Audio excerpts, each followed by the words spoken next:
Ielts listening. You will hear a number of different recordings, and you will have to answer questions on what you hear. There will be time for you to read the instructions and questions, and you will have a chance to check your work. All the recordings will be played once only. The test is in 4 sections. Write all your answers in the listening question booklet. At the end of the real test, you will be given 10 minutes to transfer your answers to an answer sheet. Now turn to Section 1 on page 2 of your question booklet.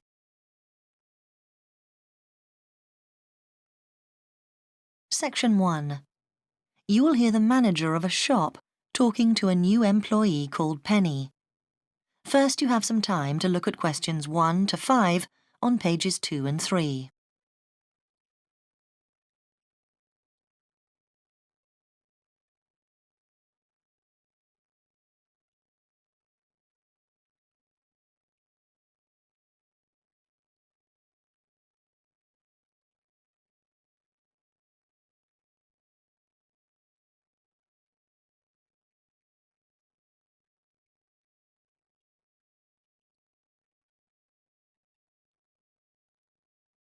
You will see that there is an example that has been done for you. On this occasion only, the conversation relating to this will be played first. Come in. Good morning, it's, Oh, Penny, man. Oh, yes. Penny, do sit down. Now, I know a lot of things emerged during your interview last week, but I thought it was worth going over the essential stuff again. Yes, absolutely. That'll be very helpful. The interview took place last week, so the letter B has been circled. Now we shall begin. You should answer the questions as you listen, because you will not hear the recording a second time. Listen carefully and answer questions 1 to 5. Come in. Good morning, it's, Oh, Penny, man. Oh, yes. Penny, do sit down. Now, I know a lot of things emerged during your interview last week, but I thought it was worth going over the essential stuff again. Yes, absolutely. That'll be very helpful. The first thing is that, given your interest in fashions, we've decided to put you in the dress department. Oh, that's great. Is that next to the children's section? Yes. Now, we've given the section a new name, actually. From next week, it's going to be called the Young Set. Youngster. No, 2 words. The Young Set. Right. Oh, sorry. Now, you'll be required to work a 5.5-day week. We're closed on Wednesday afternoon, and Sunday, of course. Do we get overtime for Saturday? Well, actually, we used to give an extra $2 an hour, but then we decided to make it a flat rate of $6.50 an hour. Okay, fine. And the actual hours? 9 to 5, with an hour for lunch and 15-minute coffee breaks. And what about holidays? Well, it's 3 weeks in the first year, and that rises to 4 weeks in your 3rd year with us. Now, we do give you on-the-job training, which we conduct during normal hours, so you'll be paid for that. Which day? It's on the first Tuesday of every month. Before you hear the rest of the conversation, you have some time to look at questions 6 to 10 on page 3.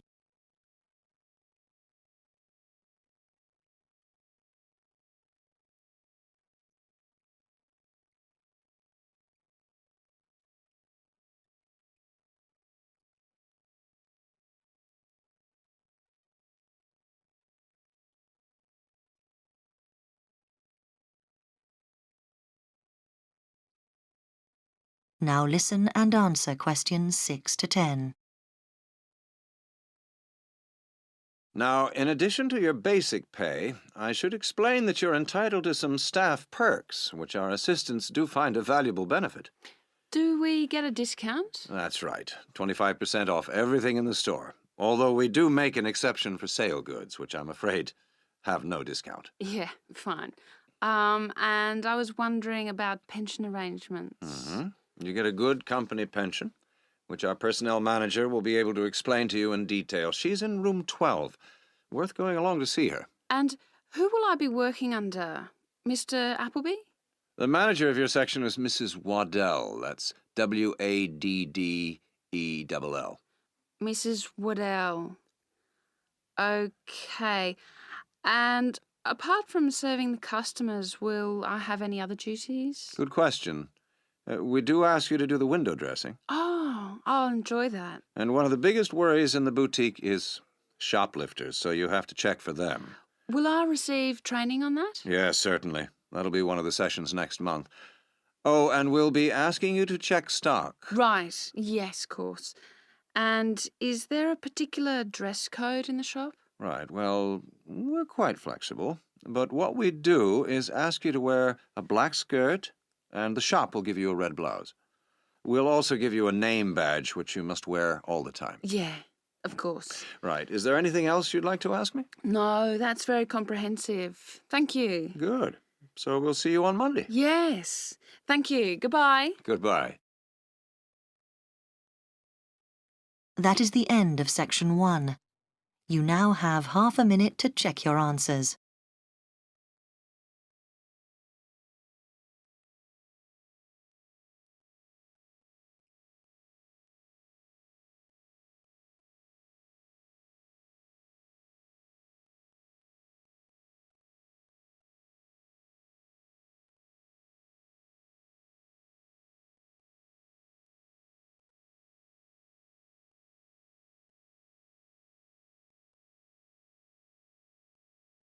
Now turn to section 2 on page 4.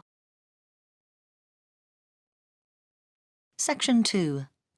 You will hear a recorded message giving information about an English hotel. First, you have some time to look at questions 11 to 15 on page 4.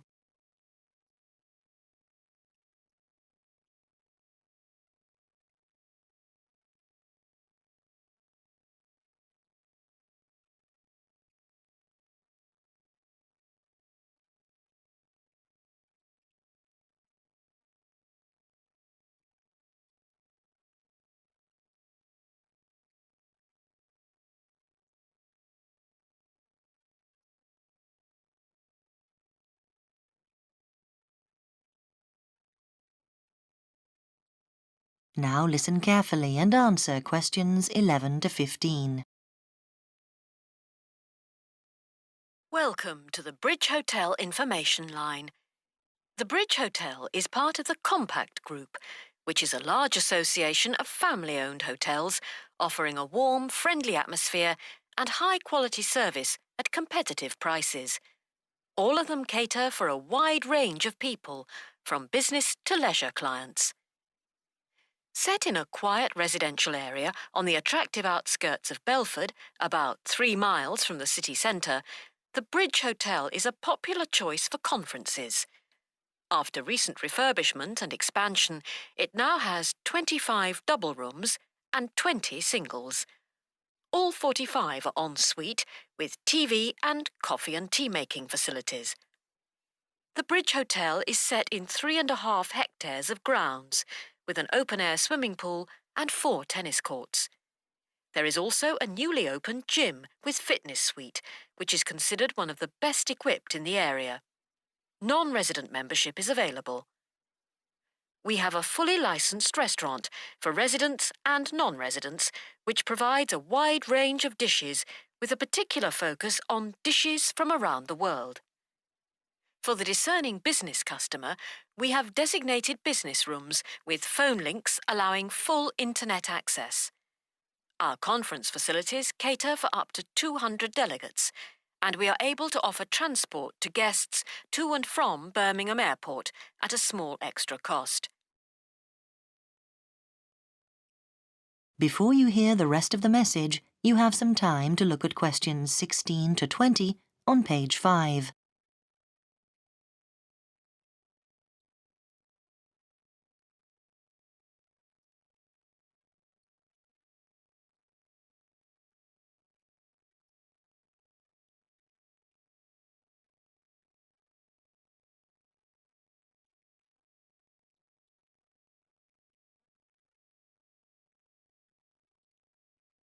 Now listen and answer questions 16 to 20. There now follows information about short break packages. Welcome to the Bridge Hotel Short Breaks Information Line. We offer 3 packages: 2-day, 3-day and 5-day. The 2-day costs £75 per person per night and includes full cooked breakfast and evening entertainment. Very popular for weekend getaways. The 3-day break costs £60 per person per night and, in addition to offers for the 2-day break, includes 1 4-course dinner. This allows guests to enjoy the full range of hotel facilities. The 5-day break costs £52 per person per night and, in addition to offers from the 2- and 3-day breaks, includes free beauty therapy on 2 days and a full-day pass to a golf club. This package is particularly popular with couples who want a completely relaxing break. If you would like more information about these special packages, call extension 3469 to speak to our customer service manager, John Martin. Thank you for calling the Bridge Hotel Information Line. That is the end of section 2. You now have half a minute to check your answers.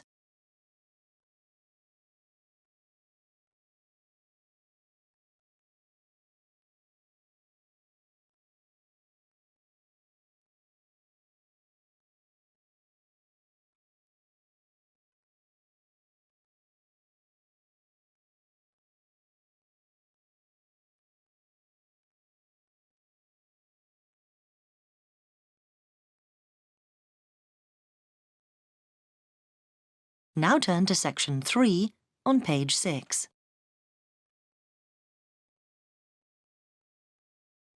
Section 3. You will hear 2 students called Katie and Harry discussing a project they are both working on.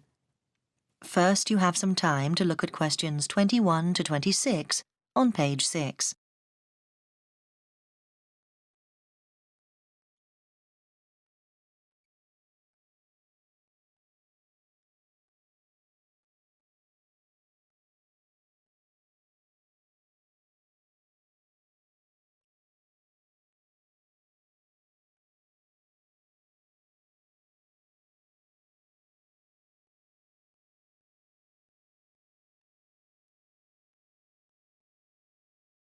Now listen carefully and answer questions 21 to 26. Hi, Harry. Katie, hi. Look, let's sit down and work out what we've got to do for this next project we've got for the geography course. I'm glad we're doing it together. We should be able to split it between us so it's not too much work. Yes, Harry. I had quite a long chat about it with Dr. Smith yesterday, so I've got quite a good idea of how we should be organising it. Now, he said we've got to move on from the general project we did on soil erosion and look specifically at coastal change. I think that'll be interesting, don't you? Yeah? I was thinking about it last night because we'll have to make sure we pick our days to visit the beaches. It seems there's a reasonable train service to White Sands Bay, but the weather could stop us from getting all the samples we need. It could take us longer than we think. Yeah, but we could save ourselves some time if we try to get hold of any information that's already been collected. I know several postgraduates who have done stuff in White Sands Bay this year, though on other topics. We could check out what the marine biology unit have got. They're bound to have something we could use. OK. Let's do that this week and arrange to go to the beach next week. I think we'll need about 3 days. If we book ahead, we can probably stay in the university lodge when we're down there. The other thing is, we must go to the Environment Agency and get permission to take the samples, just in case anyone challenges us when we're down there. I think we'll have to fill out a form or something. Right, Harry. Now, let's work out who's going to do what first, because we have to get it done by the end of this month. I think we ought to divide up the data collection between us. What? So only one of us goes to the beach, do you mean? No, I think we both ought to get a picture of what's involved, but there's no need for us both to do everything. I mean, when we're at the beach, you could go to both ends and make sure we have the set of shots we need to illustrate where erosion has taken place. OK, fine. And I'll move up the beach and pick up the different stones and put sand in bags. Does that seem fair to you? Yeah, OK. Then what about the other stuff? Do you want me to go and do the questionnaires while you're on the beach? We'll get more people that way. Or is it better if we do them together? I think that would be better. We could set aside a whole day for it. What about the lab work, looking at what we've collected and testing it? I don't mind doing it, but I'm pretty slow. OK, you can leave that to me. Fine. Before you hear the rest of the conversation, you have some time to look at questions 27 to 30 on page 7.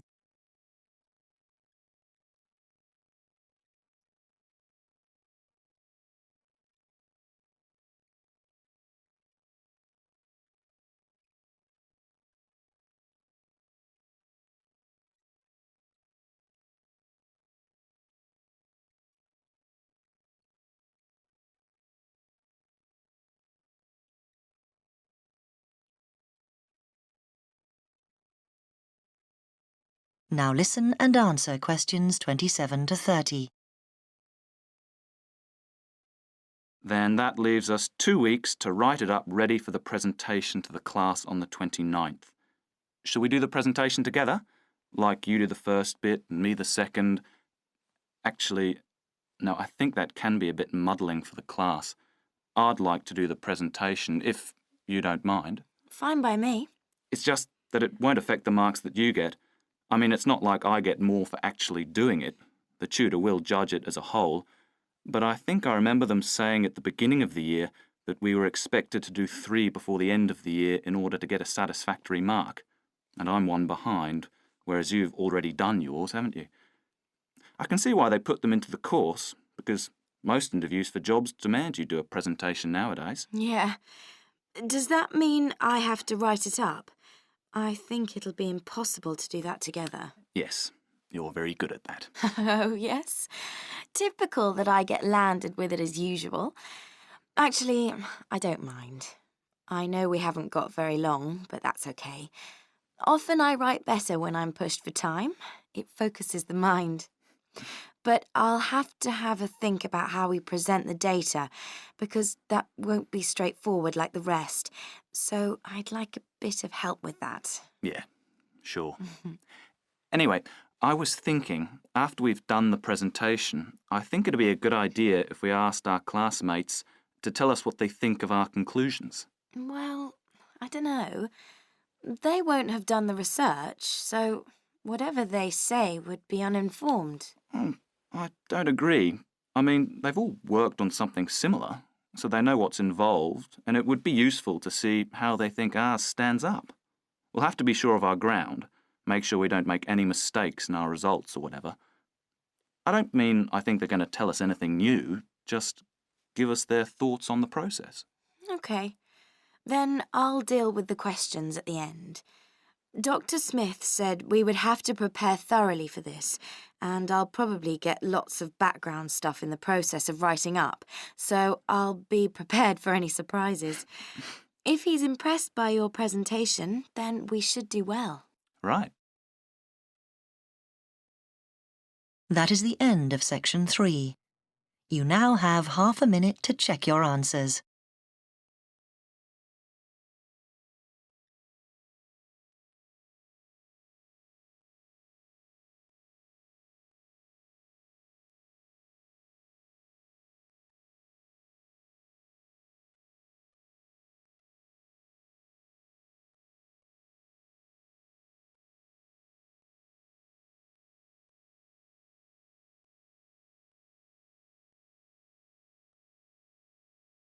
Now turn to section 4 on page 8. Section 4. You will hear a talk by a university lecturer in Australia on a type of bird called a peregrine falcon.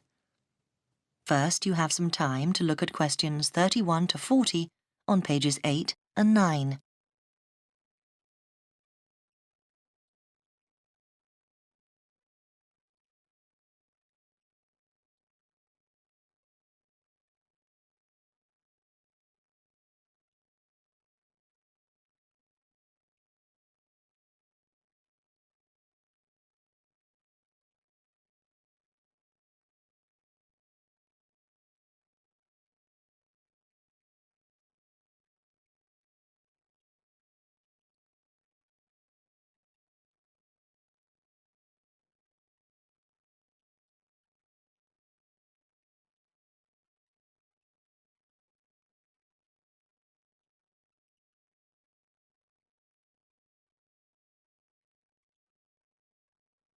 Now listen carefully and answer questions 31 to 40.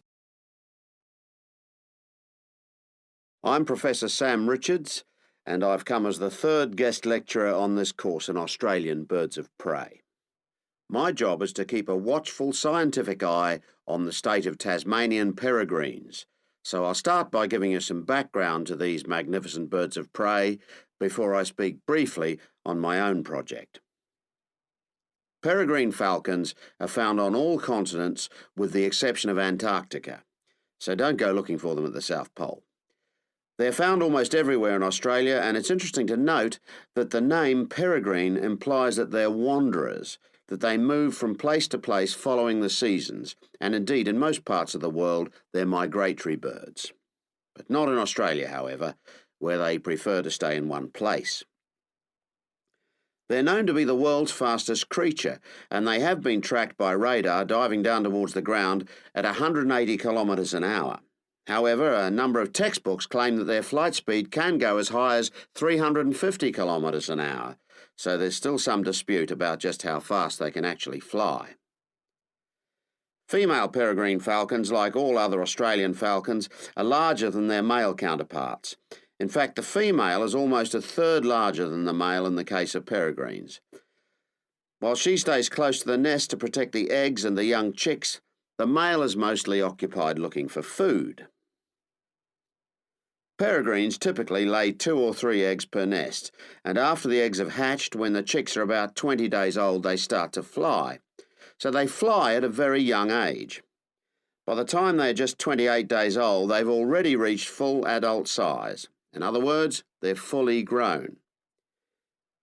Soon after this, at about 2 months after hatching from the egg, they leave the nest for good. From this point on, they're on their own. Unlike their parents, which have learned how to hunt, the young falcons are not good at feeding themselves, and so during the first year, about 60% of them die. Once the birds have managed to live to breeding age, at 2 years old, they generally go on to live for another 6 or 7 years.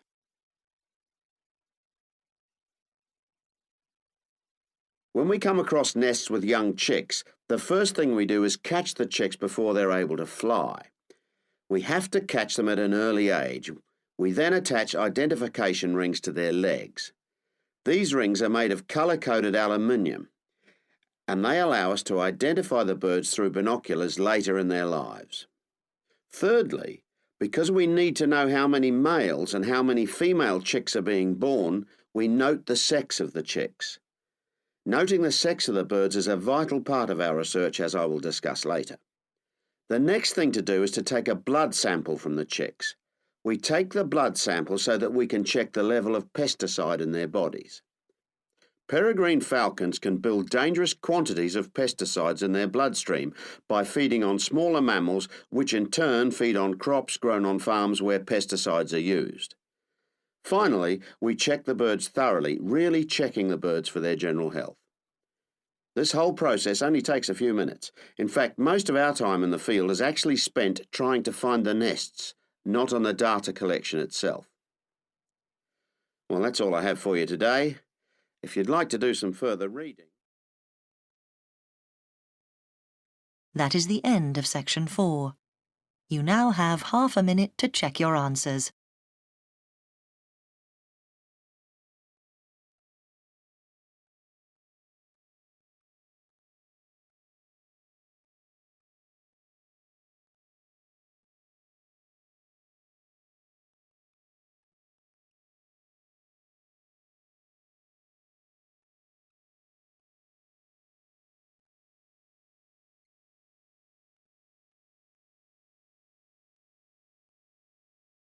At the end of the real test, you will have 10 minutes to transfer your answers to the listening answer sheet.